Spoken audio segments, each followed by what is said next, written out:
Hai, assalamualaikum. Welcome back to my channel. Bagaimana kabarnya? Sudah siapkah untuk belajar hari ini? Kali ini kita masuk ke pembelajaran tema 4, subtema 4, pembelajaran pertama. Coba kalian amati gambar berikut ini.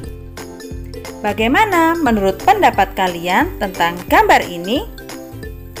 Kali ini kita akan membahas beberapa permasalahan tentang kewajiban dan hak sebagai warga negara. Selamat mengikuti. Aku adalah warga negara Indonesia. Aku lahir dan tinggal di Indonesia. Aku memiliki kewajiban dan hak sebagai warga negara. Aku harus melaksanakan kewajibanku. Aku harus menjadi warga negara yang baik. Aku harus belajar sungguh-sungguh. Aku harus menjadi anak yang sehat dan kuat. Aku sudah banyak mendapatkan hakku. Aku tinggal di lingkungan yang aman. Aku bersekolah dengan gembira. Di dekat rumahku ada klinik dan tempat ibadah. Coba simak berikut ini. Lingkungan hijau. Dayu ke sekolah berjalan kaki. Jalan di dekat rumah Dayu dipenuhi pohon rindang. Udara terasa sejuk dan segar. Jalan di depan sekolah Dayu gersang. Tidak ada pohon besar yang hijau. Di siang hari udara terasa panas. Dayu menutupi kepalanya dengan buku saat pulang. Dayu ingin jalan di dekat sekolahnya sejuk. Dayu berdiskusi dengan teman-temannya. Mereka sepakat menanam pohon di sekitar sekolah. Mereka akan mengajak orang tua bekerja sama. Ibu guru mendukung keputusan anak-anak. Dari bacaan lingkungan hijau ini, coba kalian temukan apa permasalahannya dan cari kalimat yang menunjukkan penyelesaian masalah. Apakah kita berhak mendapatkan lingkungan sejuk? Apa yang menjadi masalah di lingkungan tempat tinggalmu? Bagaimana cara penyelesaiannya? Coba diskusikan tentang masalah yang ada di lingkunganmu. Kalian mendiskusikan cara menyelesaikan masalah yang kalian temukan. Dalam diskusi, kalian dapat mengemukakan beberapa masalah. Kemudian, diskusikan beberapa alternatif penyelesaian masalah yang dapat dilakukan. Misalnya, jika masalahnya adalah lingkungan yang gersang atau banyak penebangan pohon, alternatifnya dapat berupa menanam pohon bersama, membuat program setiap siswa memiliki sekurang-kurangnya satu pohon di rumah atau sekolah, memelihara pohon yang ada, serta tidak menebang pohon tanpa alasan yang kuat. Ingat ya, dalam menuliskan masalah dan beberapa saran penyelesaiannya, coba gunakan kosakata baku dan kalimat yang efektif. Kalian dapat menulis sekurang-kurangnya 3 cara menyelesaikan masalah. Coba amati gambar berikut ini. Apa kegiatan yang dapat kalian temukan pada gambar? Ini adalah kegiatan membuat karya dengan teknik melipat. Ayo, siapa yang pernah melakukan kegiatan ini? Coba ceritakan pada teman-temanmu ya. Dayu menggunakan buku untuk menutupi kepalanya. Ia ingin memakai topi yang sederhana dan murah. Ayo, kita bersama-sama dengan Dayu membuat topi ya. Gunakan kertas koran bekas. Persiapkan pula bahan-bahan yang lain.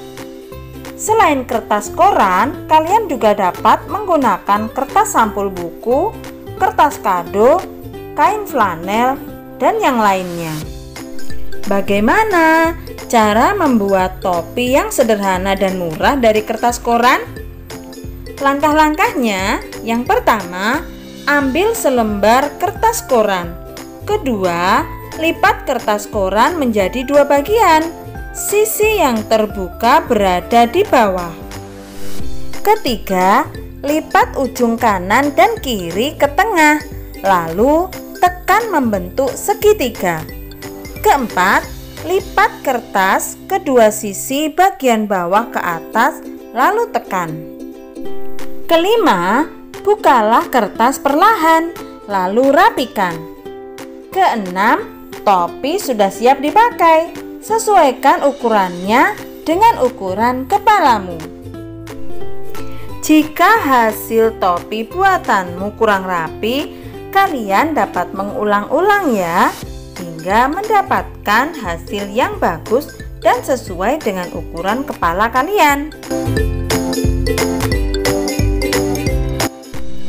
Peduli terhadap lingkungan juga dapat dilakukan dengan mendaur ulang kertas bekas.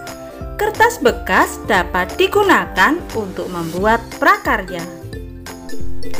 Kalian baru saja membuat prakarya topi dari koran bekas. Apa saja teknik yang digunakan untuk membuat prakarya? Dalam prakarya dikenal yang namanya teknik potong, lipat, dan sambung. Ingatkah kamu tentang teknik potong, lipat, dan sambung? Teknik potong merupakan teknik yang dilakukan dengan cara memotong bahan. Alat yang dapat digunakan adalah gunting, cutter, dan pisau. Teknik lipat merupakan teknik yang dilakukan dengan keterampilan tangan dalam membuat bahan. Bahan yang dapat digunakan dalam teknik lipat yaitu kertas, plastik, dan kain. Teknik sambung merupakan teknik yang dilakukan dengan merekatkan bahan menjadi satu bagian. Alat yang dapat digunakan dalam teknik sambung yaitu lem, tali, dan selotip. Setiap orang wajib menjaga lingkungannya agar nyaman. Salah satu cara agar lingkungan nyaman adalah dengan menanam pohon. Lingkungan di tempat tinggal Dayu akan ditanami pohon. Pohon yang akan ditanam adalah pohon angsana. Hari ini kecamatan akan membagikan bibit pohon angsana. Kecamatan akan membagikannya ke seluruh kelurahan. Di kecamatan tempat tinggal Dayu ada 10 kelurahan. Nah, dari cerita ini, dapatkah kalian memahaminya? Cobalah hitung berapa banyak bibit pohon angsana yang ada di kecamatan. Hitung juga berapa banyak bibit pohon angsana yang diterima oleh satu kelurahan.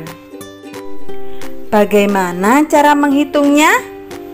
Mari kita berlatih terlebih dahulu dengan bilangan yang kecil ya. Misalnya, jika di kecamatan tersebut ada 4 kelurahan, tentukan banyaknya bibit pohon tersedia. Ambil bilangan yang dapat habis dibagi bilangan hasil pembagian, yakni 4. Misalnya 40, 100, 120. Jika banyaknya bibit pohon 100, maka setiap kelurahan akan mendapat 25 bibit pohon. 25 didapat dari 100 dibagi 4. Jika banyak kelurahan ada 5, maka tentukan banyaknya bibit dengan bilangan yang habis dibagi 5. Dan seterusnya ya. Nah, setelah beberapa kali berlatih, kalian dapat menentukan berapa banyaknya bibit dan jatah untuk satu kelurahan. Jika diketahui banyaknya kelurahan ada 10. Tentukan banyaknya bibit. Banyaknya bibit diwakili oleh bilangan yang harus habis dibagi 10. Kemudian tentukan pula jatah pohon setiap kelurahan. Artinya banyaknya bibit dibagi dengan banyaknya kelurahan. Nah, sekarang cobalah membuat cerita seperti cerita Dayu dan bibit pohon angsananya. Tentukan banyak kelurahan, tentukan pula banyak bibit pohon yang ada di kecamatan, serta tentukan jatah setiap kelurahan. Tuhan menciptakan manusia untuk bekerja sama dan saling tolong-menolong dalam menjaga semua pemberian Tuhan. Apa yang diberikan Tuhan adalah milik bersama dan harus dijaga bersama-sama pula. Nah, demikianlah pembelajaran kita kali ini. Semoga ilmu yang kalian peroleh dapat bermanfaat. Terima kasih sudah menyaksikan. Assalamualaikum.